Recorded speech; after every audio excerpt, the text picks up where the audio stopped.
ಬಂಧುಗಳೇ ನಮಸ್ಕಾರ, ಹೇಗಿದ್ದೀರಿ ಎಲ್ರು? ಬಂಧುಗಳೇ, ನಮ್ಮ ದೇಶದಲ್ಲಿ ಒಂದು ಕಡೆ ಬಡವರು ಬಡವರಾಗ್ತಾನೆ ಹೋಗ್ತಾ ಇದ್ರೆ ಶ್ರೀಮಂತರು ಶ್ರೀಮಂತರಾಗ್ತಾನೆ ಹೋಗ್ತಿದ್ದಾರೆ. ಒಂದು ಕಡೆ ಹೊತ್ತಿನ ತುತ್ತಿನಿಗೆ ಪರದಾಡುವಂತವರಿದ್ದಾರೆ, ಹಸಿವಿನಿಂದ ಸಾಯುವಂತವರಿದ್ದಾರೆ. ಮತ್ತೊಂದು ಕಡೆ ಬೆಳ್ಳಿ ತಟ್ಟೆ ಚಿನ್ನದ ತಟ್ಟೆಯಲ್ಲಿ ಊಟ ಮಾಡುವವರಿದ್ದಾರೆ, ಚಿನ್ನದ ಹಾಸಿಗೆಯಲ್ಲೇ ನಿದ್ರಿಸುವಂಥವರು ಕೂಡ ಇದ್ದಾರೆ. ಇದು ನಮ್ಮ ದೇಶದ ವ್ಯವಸ್ಥೆ. ಇದೆಲ್ಲದಕ್ಕೂ ಕೂಡ ಕಾರಣ ಭ್ರಷ್ಟಾಚಾರ. ಅದು ಯಾರೇ ಅಧಿಕಾರಕ್ಕೆ ಬರಲಿ, ಅದು ಯಾವ ಪಕ್ಷವೇ ಸರ್ಕಾರವನ್ನು ನಡೆಸಲಿ, ಈ ಭ್ರಷ್ಟಾಚಾರವನ್ನು ಬೇರು ಸಹಿತ ಕಿತ್ತೊಗೆಯೋದಕ್ಕೆ ಸಾಧ್ಯವಾಗದಷ್ಟರ ಮಟ್ಟಿಗೆ ಬೃಹದಾಕಾರವಾಗಿ ಬೆಳೆದು ನಿಂತಿದೆ. ಬಂಧುಗಳೇ, ನಮ್ಮಲ್ಲಿರುವಂಥ ತನಿಖಾ ಸಂಸ್ಥೆಗಳು IT, ED, CBI, ನಮ್ಮ ರಾಜ್ಯದ ವಿಚಾರಕ್ಕೆ ಬರೋದಾದರೆ ಲೋಕಾಯುಕ್ತ, ಇನ್ನು ಬೇರೆ ಬೇರೆ ರಾಜ್ಯಗಳಲ್ಲೂ ಕೂಡ ಸ್ಥಳೀಯ ತನಿಖಾ ಸಂಸ್ಥೆಗಳಿದ್ದಾವೆ. ಇವುಗಳನ್ನು ಸರಿಯಾದ ರೀತಿಯಲ್ಲಿ ರಾಜಕೀಯಕ್ಕೆ ಬಳಸಿಕೊಳ್ಳದೆ ಉಪಯೋಗಿಸಿಕೊಂಡರೆ, ರಾಜಕಾರಣಿಗಳು ಸರ್ಕಾರಿ ಅಧಿಕಾರಿಗಳ ಮನೆ ಮೇಲೆ ದಾಳಿಯಾದರೆ ಅದು ಎಷ್ಟು ಕೋಟಿ ಸಂಪತ್ತು ಹೊರಗಡೆ ಬರುತ್ತೆ ಅಂತ ಹೇಳೋದಕ್ಕೆ ಸಾಧ್ಯ ಆಗೋದಿಲ್ಲ. ನಮ್ಮ ದೇಶವನ್ನು ಅದ್ಧೂರಿಯಾಗಿ ಉದ್ಧಾರ ಮಾಡಬಹುದು, ಅಷ್ಟು ಸಂಪತ್ತು ಹೊರಗಡೆ ಬರುತ್ತೆ. ಆದರೆ ದುರ್ದೈವದ ಸಂಗತಿ ಅಂದರೆ, ಅದು ಯಾವ ಪಕ್ಷ ಅಧಿಕಾರಕ್ಕೆ ಬರಲಿ, ಯಾರೇ ಅಧಿಕಾರಕ್ಕೆ ಬರಲಿ, ಈ IT, ED, CBI ಇಂತಹ ಸಂಸ್ಥೆಗಳನ್ನು ತಮ್ಮ ತಾಳಕ್ಕೆ ತಕ್ಕ ಹಾಗೆ ಕುಣಿಸೋದ್ರಿಂದಾಗಿ ಅದು ಕೂಡ ರಾಜಕೀಯ ಹೋಗಿದೆ. ಅದೆಲ್ಲವನ್ನು ಕೂಡ ಸ್ವಲ್ಪ ಪಕ್ಕಕ್ಕಿಡೋಣ. ಯಾಕೆ ಇಷ್ಟೊಂದು ಸುದೀರ್ಘವಾದಂಥ ಪೀಠಿಕೆಯನ್ನು ಹಾಕ್ತೆ ಅಂದರೆ, ಇತ್ತೀಚೆಗಷ್ಟೇ ಕಾಂಗ್ರೆಸ್ ಸಂಸದನೊಬ್ಬನ ಮನೆ ಮೇಲೆ IT ಅಧಿಕಾರಿಗಳು ದಾಳಿ ಮಾಡಿದ ಸಂದರ್ಭದಲ್ಲಿ IT ಅಧಿಕಾರಿಗಳ ಬೆಚ್ಚು ಬಿದ್ದಿದ್ರು. ಬರೋಬ್ಬರಿ 353 ಕೋಟಿಯಷ್ಟು ಆಸ್ತಿ ಪಾಸ್ತಿ ಪತ್ತೆಯಾಗಿತ್ತು. ನೀವೆಲ್ಲರೂ ಕೂಡ ಗಮನಿಸಿದ್ರಿ. ಆಸ್ತಿ ಪಾಸ್ತಿ ಅಲ್ಲ, 353 ಕೋಟಿ ಹಣ ನಗದು ಪತ್ತೆಯಾಗಿತ್ತು.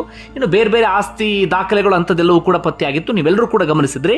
ಇಡೀ ದೇಶಾದ್ಯಂತ ಚರ್ಚೆ ಆದಂತಹ ಪ್ರಕರಣ. ಅದು ಬೇರೆ ರಾಜ್ಯದ ವಿಚಾರ. ಈಗ ನಮ್ಮ ರಾಜ್ಯದ ವಿಚಾರಕ್ಕೆ ಬರೋಣ. ನಿನ್ನೆ ತಾನೇ ಲೋಕಾಯುಕ್ತ ಅಧಿಕಾರಿಗಳು ದಾಳಿ ಮಾಡಿದ್ರು. ಯಾರ ಮನೆ ಮೇಲೆ? 5 ಸರ್ಕಾರಿ ಅಧಿಕಾರಿಗಳು, ಓರ್ವ ಗ್ರಾಮ ಪಂಚಾಯಿತಿ ಸದಸ್ಯ. ಯಾಕೆ ದಾಳಿ ಮಾಡಿದ್ರು ಅಂದರೆ, ಇವರೆಲ್ಲರೂ ಕೂಡ ಅಕ್ರಮ ಆಸ್ತಿಯನ್ನು ಸಂಪಾದನೆ ಮಾಡಿದ್ದಾರೆ ಎನ್ನುವಂಥ ದೂರು ಬಂದಿತ್ತು. ದೂರಿನ ಆಧಾರದ ಮೇಲೆ ದಾಳಿ ಮಾಡಲಾಯಿತು. ದಾಳಿ ಮಾಡಿದಂಥ ಸಂದರ್ಭದಲ್ಲಿ ಬರೀ ಈ 6 ಮಂದಿಯಲ್ಲಿ ಪತ್ತೆಯಾದಂಥ ಆಸ್ತಿ ಎಷ್ಟು ಗೊತ್ತಾ? ಬರೋಬ್ಬರಿ 51 ಕೋಟಿ. ಬರೀ 6 ಮಂದಿ. ಇವರೆಲ್ಲರೂ ಕೂಡ ದೊಡ್ಡ ದೊಡ್ಡ ಸಂಸದರು, ಸಚಿವರು, ಶಾಸಕರು ಅಲ್ಲ. ಇವರೆಲ್ಲರೂ ಕೂಡ ಸರ್ಕಾರಿ ಹುದ್ದೆಯಲ್ಲಿದ್ದಂಥವರು, ಓರ್ವ ಗ್ರಾಮ ಪಂಚಾಯಿತಿ ಸದಸ್ಯ. ಇವರ ಮನೆಯಲ್ಲೇ ಸಿಕ್ಕಿದ್ದು 51 ಕೋಟಿಯಷ್ಟು ಹಣ. ಶಾಸಕರು, ಸಂಸದರು, ಸಚಿವರು ಇವರ ಮನೆ ಮೇಲೆ ದಾಳಿ ಆದರೆ ಅದೆಷ್ಟು ಸಂಪತ್ತು ಪತ್ತೆ ಆಗಬಹುದು ಅಂತ. ಬಹಳ ಆಶ್ಚರ್ಯಕರ ಸಂಗತಿ ಅಂದರೆ, ಓರ್ವ ಗ್ರಾಮ ಪಂಚಾಯಿತಿ ಸದಸ್ಯನ ಮನೆಯಲ್ಲಿ ಸಿಕ್ಕಂಥ ಆಸ್ತಿ ಪಾಸ್ತಿ ಕೇಳಿದ್ರೆ ನೀವೆಲ್ಲರೂ ಕೂಡ ಶಾಕ್ಗೆ ಒಳಗಾಗ್ತೀರಿ, ಬೆಚ್ಚಿ ಬೀಳ್ತೀರಿ. ನಾನು ಒಂದಷ್ಟು ಅಧಿಕಾರಿಗಳು ಹಾಗೆ ಗ್ರಾಮ ಪಂಚಾಯಿತಿ ಸದಸ್ಯನ ಮನೆಯ ಆಸ್ತಿ ಪಾಸ್ತಿಗೆ ಸಂಬಂಧಪಟ್ಟ ಒಂದಷ್ಟು ವಿವರವನ್ನು ನಿಮ್ಮ ಮುಂದೆ ಇಡ್ತೀನಿ. ಯಾಕಂದರೆ ಇದೆಲ್ಲವನ್ನು ಕೂಡ ನಾವು ತಿಳ್ಕೊಳ್ಬೇಕು. ನಾವು ಯಾವುದ್ಯಾವುದೋ ವಿಚಾರಕ್ಕೆ ಸಂಬಂಧಪಟ್ಟ ಹಾಗೆ ಚರ್ಚೆ ಮಾಡ್ತಿರ್ತೀವಿ. ಆ ದೇಶದಲ್ಲಿ ಹಾಗಾಯಿತು, ಈ ದೇಶದಲ್ಲಿ ಹೀಗಾಯಿತು ಅಂತ. ನಮ್ಮ ಸ್ಥಳೀಯ ಸುದ್ದಿಗಳ ಕಡೆಗೂ ಕೂಡ ನಾವು ಗಮನ ಕೊಡಬೇಕಾಗತ್ತೆ, ಇಲ್ಲಿ ಏನಾಗ್ತಿದೆ ಅಂತ. ಮೊದಲು ಈ ಗ್ರಾಮ ಪಂಚಾಯಿತಿ ಸದಸ್ಯನ ವಿಚಾರಕ್ಕೆ ಬರೋಣ. ಶಾಸಕನಲ್ಲ, ಸಂಸದನಲ್ಲ, ಸಚಿವನಲ್ಲ, ಗ್ರಾಮ ಪಂಚಾಯಿತಿ ಸದಸ್ಯ. ಅವರಿಗೆ ಸಂಬಳ ಎಷ್ಟು ಇರುತ್ತೆ, ಯಾವ ರೀತಿಯಾಗಿ ಅನುದಾನ ಬರುತ್ತೆ, ನಿಮ್ಮೆಲ್ಲರಿಗೂ ಕೂಡ ಗೊತ್ತಿರುವಂಥ ಸಂಗತಿ. ಬೆಂಗಳೂರು ನಗರ ಜಿಲ್ಲೆ ವ್ಯಾಪ್ತಿಯ ಚನ್ನೇನಹಳ್ಳಿ ಅಂತ ಒಂದು ಗ್ರಾಮ ಪಂಚಾಯಿತಿ, ಅಲ್ಲಿಯ ಸದಸ್ಯ HS ಸುರೇಶ್ ಅಂತ. ಇವ್ರ ಮೇಲೂ ಕೂಡ ಆರೋಪ ಬಂದಿತ್ತು, ಅಕ್ರಮ ಆಸ್ತಿಯನ್ನು ಸಂಪಾದನೆ ಮಾಡಿದ್ದಾರೆ ಅಂತ. ಹೀಗಾಗಿ ಲೋಕಾಯುಕ್ತ ರೇಡ್ ಆಗುತ್ತೆ. ಆಗ ಪತ್ತೆಯಾದಂಥ ಆಸ್ತಿ ಎಷ್ಟು ಗೊತ್ತಾ? 25.58 ಕೋಟಿಯಷ್ಟು ಆಸ್ತಿ. 25 ಕೋಟಿಯ 58 ಲಕ್ಷ ರೂಪಾಯಿಯಷ್ಟು ಆಸ್ತಿ ಪಾಸ್ತಿ ಪತ್ತೆಯಾಗಿದೆ. ಇಷ್ಟು ಹಣವನ್ನು ದುಡಿಬೇಕು ಅಂದರೆ ನಮಗದು ಎಷ್ಟು ದಿನಗಳು ಅಂದರೆ ಜೀವನ ಪರ್ಯಂತ ದುಡಿದ್ರೂ ಇಷ್ಟು ದುಡಿಯೋದಕ್ಕೆ ಕಷ್ಟ ಆಗುತ್ತೆ. ಪೂರ್ವ ಗ್ರಾಮ ಪಂಚಾಯಿತಿ ಸದಸ್ಯನ ಮನೆಯಲ್ಲಿ ಪತ್ತೆಯಾದಂಥ ಆಸ್ತಿ ಪಾಸ್ತಿ ಇದು. ಮತ್ತೆ ಹೇಳ್ತೀನಿ, ನೀವು ತುಂಬ ಜನ ಅನ್ಬೋದು, ಅವ್ರ ದುಡಿಮೆ ಹಣ ಬಿಡ್ರಿ, ಅವ್ರದ್ದು ಬೇರೆ ಏನೋ ಉದ್ಯಮ ಇರ್ಬೋದು ಬಿಡ್ರಿ, ಹಾಗೆ ಹೀಗೆ ಅಂತ. ಅಕ್ರಮ ಆಸ್ತಿ ಸಂಪಾದನೆಯ ಆರೋಪ ಇದ್ದಂಥ ಕಾರಣಕ್ಕಾಗಿ ಲೋಕಾಯುಕ್ತ ಅಧಿಕಾರಿಗಳು ದಾಳಿ ಮಾಡಿ ಇಷ್ಟೆಲ್ಲವನ್ನು ಕೂಡ ಪತ್ತೆ ಹಚ್ಚುವಂಥ ಕೆಲಸವನ್ನು ಮಾಡಿದ್ದಾರೆ. ಹೀಗಾಗಿ ದಯವಿಟ್ಟು ಸಮರ್ಥನೆ ಮಾಡಿಕೊಳ್ಳೋದಕ್ಕೆ ಬರಬೇಡಿ. ಇಷ್ಟು ಮಾತ್ರ ಅಲ್ಲ, ಇನ್ನೊಂದಷ್ಟು ವಿವರ ಕೊಡ್ತಾ ಹೋಗ್ತೀನಿ. ಅವ್ರಿಗೆ ಸಂಬಂಧಪಟ್ಟ ಹಾಗೆ 16 ನಿವೇಶನ ಪತ್ತೆಯಾಗಿದೆ. ಜೀವನ ಪರ್ಯಂತ ದುಡಿದ್ರು ಒಂದು 2 ನಿವೇಶನ ಕೊಂಡುಕೊಳ್ಳೋದು ಕಷ್ಟ. ಬರೋಬ್ಬರಿ 16 ನಿವೇಶನ. ಒಂದು ಅತೀ ದೊಡ್ಡದಾಗಿರುವಂಥ ವಾಸದ ಮನೆ, ಅತೀ ದೊಡ್ಡದಾಗಿರುವಂಥ ಫಾರ್ಮ್ ಹೌಸ್, ಹಾಗೆ 2.11 ಕೋಟಿ, 2 ಕೋಟಿ 11 ಲಕ್ಷ ರೂಪಾಯಿ ಮೌಲ್ಯದ ಚಿನ್ನಾಭರಣ, 2.07 ಅಂದರೆ 2 ಕೋಟಿ 7 ಲಕ್ಷ ರೂಪಾಯಿ ಮೌಲ್ಯದ ವಾಹನ ಪತ್ತೆಯಾಗಿವೆ. ಮನೆಯಲ್ಲಿ ವಿದೇಶಿ ಮದ್ಯದ ಬಾಟಲ್ಗಳು ಕೂಡ ಪತ್ತೆಯಾಗಿದ್ದಾವೆ. ಇದೆಲ್ಲವನ್ನು ಕೂಡ ನೋಡಿ ಅರೆಕ್ಷಣ ಲೋಕಾಯುಕ್ತ ಅಧಿಕಾರಿಗಳೇ ಶಾಕ್ ಆಗಿದ್ದಾರೆ. ಅದೆಲ್ಲವಕ್ಕೆ ಸಂಬಂಧಪಟ್ಟ ಹಾಗೆ ಸದ್ಯ ಪರಿಶೀಲನೆ ಅಂಥದ್ದೆಲ್ಲವೂ ಕೂಡ ನಡೀತಾ ಇದೆ. ಇದು ಓರ್ವ ಗ್ರಾಮ ಪಂಚಾಯಿತಿ ಸದಸ್ಯನ ಮನೆಯಲ್ಲಿ ಪತ್ತೆಯಾದಂಥ ಆಸ್ತಿ ಪಾಸ್ತಿ. ಸರಿಯಾದ ರೀತಿಯಲ್ಲಿ ಇದೇ ರೀತಿಯಾಗಿ ಒಂದಷ್ಟು ಮನೆ ಮೇಲೆ ರೇಡ್ ನಡೆದರೆ ಇನ್ನು ಅದು ಎಷ್ಟು ಪತ್ತೆ ಆಗಬಹುದೋ ಗೊತ್ತಿಲ್ಲ. ಈಗ ಒಂದಷ್ಟು ಅಧಿಕಾರಿಗಳ ವಿಚಾರಕ್ಕೆ ಬರ್ತೀನಿ ಕೇಳಿ. ಬೆಸ್ಕಾಂನಲ್ಲಿ CGM ಆಗಿ ಕೆಲಸವನ್ನ ಮಾಡ್ತಾ ಇದ್ರು ನಾಗರಾಜ್ ಅಂತ. ಇವ್ರ ಮನೆಯಲ್ಲಿ ಪತ್ತೆಯಾಗಿದೆ ಏನು ಗೊತ್ತಾ? ಬರೋಬ್ಬರಿ 13 ನಿವೇಶನ, 2 ಮನೆ, ಒಂದಲ್ಲ 2 ಮನೆ, 2 ಪೆಟ್ರೋಲ್ ಬಂಕ್, ಹಾಗೆ ಬೇಕಾದಷ್ಟು ಕೃಷಿ ಜಮೀನು. ಬೆಸ್ಕಾಂನಲ್ಲಿ ಕೆಲಸ ಮಾಡ್ತಾ ಇರೋದು. ಇಷ್ಟೊಂದು ಆಸ್ತಿ ಪಾಸ್ತಿ, ಸಂಬಳ ನಿಮ್ಮೆಲ್ರಿಗೂ ಕೂಡ ಗೊತ್ತಿರುತ್ತೆ. ಆ ಸಂಬಳದಲ್ಲಿ ಇಷ್ಟೆಲ್ಲ ದುಡಿಮೆ ಮಾಡೋದಕ್ಕೆ ಸಾಧ್ಯವಾ? ಆ ಸಂಬಳದಲ್ಲಿ ಅಬ್ಬಬ್ಬ ಅಂದ್ರೆ ಒಂದು 2 ನಿವೇಶನ ಕೊಂಡ್ಕೊಳ್ಬಹುದು, 1 ಮನೆ ಮಾಡ್ಬೋದು ಕಷ್ಟಪಟ್ಟು. ಆದರೆ ಇವ್ರ ಮನೆಯಲ್ಲಿ 13 ನಿವೇಶನ, 2 ಮನೆ, 2 ಪೆಟ್ರೋಲ್ ಬಂಕ್, ಕೃಷಿ ಜಮೀನು. ಇನ್ನು ಯಾವ ಪರಿಯಾಗಿ ನುಂಗಿ ನೀರು ಕುಡಿದಿರಬಹುದು ನೀವೇ ಲೆಕ್ಕ ಹಾಕಿ.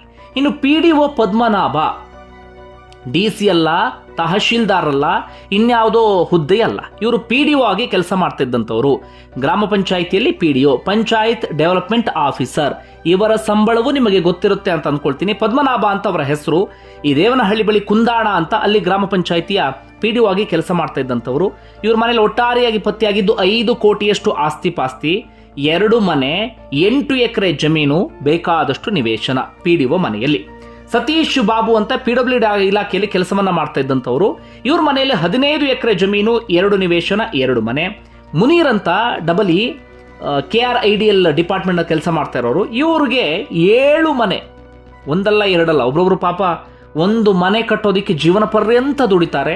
7 ಮನೆ, 2 ನಿವೇಶನ, ಬೇಕಾದಷ್ಟು ಕೃಷಿ ಜಮೀನು.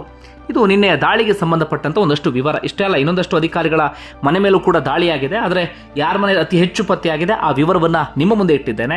ಒಟ್ಟಾರೆಯಾಗಿ ಇವರೆಲ್ಲರ ಮನೆಯಲ್ಲಿ ಲೆಕ್ಕ ಹಾಕಿದಾಗ ಸಿಕ್ಕಿದ್ದು 51 ಕೋಟಿಯಷ್ಟು ಆಸ್ತಿ ಪಾಸ್ತಿ. ಬಹಳ ಅತ್ಯುನ್ನತ ಹುದ್ದೆಯಲ್ಲಿ ಇರುವಂಥವ್ರಲ್ಲ ಇವರೆಲ್ಲರೂ, ಯಾರು ಕೂಡ ಒಂದು ಸರ್ಕಾರಿ ಹುದ್ದೆಯನ್ನ ಪಡೆದಂಥವರು, ಹಾಗೆ ಓರ್ವ ಗ್ರಾಮ ಪಂಚಾಯಿತಿ ಸದಸ್ಯ. ಇವ್ರ ಮನೆಯಲ್ಲೇ ಎಷ್ಟು ಪತ್ತೆ ಆದರೆ ಇನ್ನು ಸರಿಯಾದ ರೀತಿಯಲ್ಲಿ ಎಲ್ಲ ಕಡೆಗಳಲ್ಲೂ ಕೂಡ ದಾಳಿ ಆದರೆ ಇನ್ನು ಅದೆಷ್ಟು ಪತ್ತೆ ಆಗಬಹುದು ಅನ್ನೋದು ಸದ್ಯಕ್ಕೆ ಇರುವಂಥ ಕುತೂಹಲ. ಒಟ್ಟಾರೆಯಾಗಿ ಲೋಕಾಯುಕ್ತ ಮತ್ತೊಮ್ಮೆ ಆಕ್ಟಿವ್ ಆಗಿದೆ. ಒಂದಷ್ಟು ಕಡೆಗಳಲ್ಲಿ ದಾಳಿ ಮಾಡುವಂಥ ಕೆಲಸ ಅಂಥದ್ದೆಲ್ಲವೂ ಕೂಡ ಆಗ್ತಾ ಇದೆ. ಬಟ್ ದುರಂತ ಏನಪ್ಪ ಅಂದರೆ, ಈ ಹಿಂದೆಯೂ ಕೂಡ ಅಷ್ಟೇ ಲೋಕಾಯುಕ್ತ ದಾಳಿ ಆಗುತ್ತೆ, ಅದಾದ ಬಳಿಕ ಏನಾಗುತ್ತೆ ಅನ್ನೋದು ನಮಗೆ ಯಾರಿಗೂ ಕೂಡ ಗೊತ್ತಾಗೋದಿಲ್ಲ. ಈ ಹಿಂದೆಯೂ ಕೂಡ ಅಷ್ಟೇ ACB ದಾಳಿ ಆಗ್ತಾ ಇತ್ತು. ACB ದಾಳಿ ಆದರೂ ಏನು ಪ್ರಯೋಜನ? ಕೊನೆಗೆ ಅಧಿಕಾರಿಗಳ ವಿರುದ್ಧ ಕ್ರಮ ತೆಗೆದುಕೊಳ್ಬೇಕು ಅಂದರೆ ರಾಜ್ಯ ಸರ್ಕಾರವೇ ಅನುಮತಿ ಕೊಡಬೇಕಾಗ್ತಿತ್ತು. ಆದರೆ ಬಹುತೇಕ ಸಂದರ್ಭದಲ್ಲಿ ರಾಜ್ಯ ಸರ್ಕಾರ ಅನುಮತಿಯನ್ನೇ ಕೊಡ್ತಾ ಇರಲಿಲ್ಲ. ಇತ್ತೀಚೆಗಷ್ಟೇ BJP ಶಾಸಕರೊಬ್ಬರು ಮಾಡಾಳ್ ವಿರೂಪಾಕ್ಷಪ್ಪ ಅವರ ಪ್ರಕರಣದಲ್ಲಿ ಅವರ ಹೆಸರನ್ನೇ ಇದೀಗ ಕೈ ಬಿಡಲಾಗಿದೆ. ಕೇವಲ ಅವರ ಮಗನ ಮೇಲೆ ಮಾತ್ರ ಪ್ರಕರಣವನ್ನು ದಾಖಲಿಸಿಕೊಳ್ಳಲಾಗಿದೆ. ಇದು ನಮ್ಮ ದೇಶದ ದುರಂತ, ದುರ್ದೈವದ ಸಂಗತಿ. ಹೀಗಾಗಿ ಶ್ರೀಮಂತರು ಶ್ರೀಮಂತರಾಗ್ತಾನೆ ಎತ್ತರಕ್ಕೆ ಹೋಗ್ತಿದ್ದಾರೆ, ಬಡವರು ಬಡವರಾಗ್ತಾನೆ ಕೆಳಗೆ ಕೆಳಗೆ ಕೆಳಗೆ ಇಳಿತಾ ಇದ್ದಾರೆ. ಶ್ರೀಮಂತರು ತುಳಿತಿದ್ದಾರೆ, ಬಡವರು ತುಳಿಸ್ಕೊಳ್ತಿದ್ದಾರೆ. ಇದು ದುರ್ದೈವದ ಅತ್ಯಂತ ದುರಂತದ ಸಂಗತಿ. ಯಾರೇ ಅಧಿಕಾರಕ್ಕೆ ಬರಲಿ, ಯಾರೇ ನಮ್ಮನ್ನು ಆಳಲಿ, ಈ ವ್ಯವಸ್ಥೆ ಮಾತ್ರ ಬದಲಾಗೋದಕ್ಕೆ ಸಾಧ್ಯವೇ ಇಲ್ಲ ಎನ್ನುವಷ್ಟರ ಮಟ್ಟಿಗೆ ಹೆಮ್ಮರವಾಗಿ ಬೆಳೆದು ನಿಂತಿದೆ. ಒಂದು ಕಡೆ ನಿಮಗೆ ಏನಿಸುತ್ತೆ ಕಮೆಂಟ್ ಮಾಡಿ ತಿಳಿಸಿ. ನಿಮ್ಮ ಅಭಿಪ್ರಾಯ ಬಹಳ ಮುಖ್ಯ. ಧನ್ಯವಾದ ವಿಡಿಯೋ ನೋಡಿದ್ದಕ್ಕಾಗಿ.